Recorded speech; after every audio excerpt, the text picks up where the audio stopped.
Well, the 15th of May, 1948, it's a day which shook the world.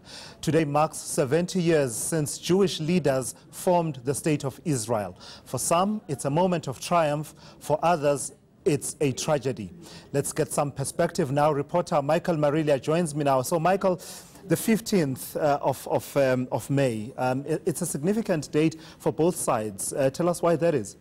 Well, Tulis, for the Israelis, it really is the birth of a nation after thousands of years of persecution in certain parts of Europe.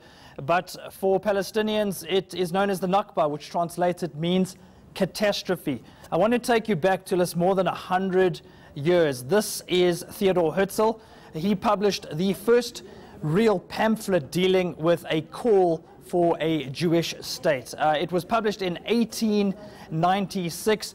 He was responding to anti-Semitism across Europe, which had emerged in the Austro-Hungarian Empire predominantly, and that publication would spark sentiment across the continent, essentially, as calls for a Jewish state would intensify. But I want to take you a little bit further to 1917, Tulis. The British had control of Palestine for the most part over the first 3 decades of the 20th century. But in 1917, this letter comes from the government, and it focuses really on this push for a Jewish homeland. And I want to direct your attention to one line in particular, it being clearly understood that nothing shall be done which may prejudice the civil and religious rights of existing non-Jewish communities in Palestine. So the British government saying, yes, we need a space for the Jewish people, but it shouldn't compromise the rights of other groups. The Palestinians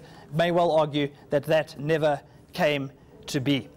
World War II unfolds in 1939, a mass killing of Jews across Europe, a genocide unfolding between 1939 and 1945. And that, of course, would boost calls for the Jewish state, with leaders arguing that they needed protection from persecution across the continent.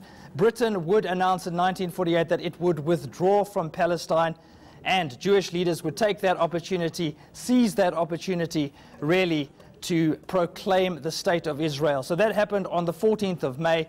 That man, David Ben-Gurion, would make the announcement, would sign the documents, and on the 15th of May, it would come into effect. What we would see in the days and weeks that followed, Tulis, would be a mass exodus of thousands of Palestinians leaving their homes, effectively becoming refugees. And that really would pave the way, Tulis, for 70 years of turmoil and conflict in this region.